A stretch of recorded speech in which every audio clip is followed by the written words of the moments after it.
আমার এই রানাঘাট চার্চ সত্যিই খুব ভালো লাগে। আর আমার হাজব্যান্ড বলে যে অন্য কোথাও যেতে, কিন্তু আমি যাই না। আমার এটা খুবই ভালো লাগে, আমি প্রতি বছর আসি। আজকে 2 মেয়েকে নিয়ে এসেছি, নাতনিকে নিয়ে এসেছি, নাতিকে নিয়ে এসেছি, আমার হাজব্যান্ড এসছে। রানাঘাট চার্চ এত উন্নতি হচ্ছে, মানে মানে কি বলবো, বলার মতো কিছু নেই। আমাদের তো খুবই ভালো লাগে।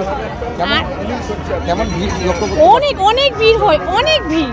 পাশে মেলা হচ্ছে, যেহেতু নতুন আবার রোড হয়েছে, যার জন্য একটু মানে হয়ে গেছে দূরত্বটা, কিন্তু খুব ভালো, খুবই ভালো হয়। রানাঘাটের চার্চের মতো এরকম কোথাও আমি দেখিনি। আমি কৃষ্ণনগরও গিয়েছিলাম, কিন্তু ভালো লাগে না।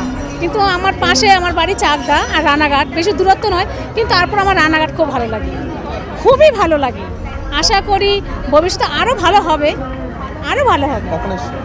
আমি এসেছি তখন প্রায় 11:30 বাজে।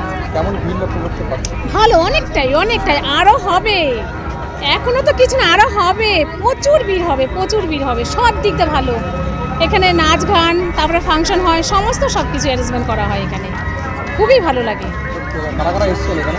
আমার 2 মেয়েকে নিয়ে এসেছি, আমার নাতনি এসছে, নাতি এসে, আমার হাজব্যান্ড এসছে। আজকে দিনটাকে এখানে সারাদিন ধরে কাটাবেন? হ্যাঁ হ্যাঁ, একদম একদম একদম সন্ধ্যাবেলা বাড়ি যাবো।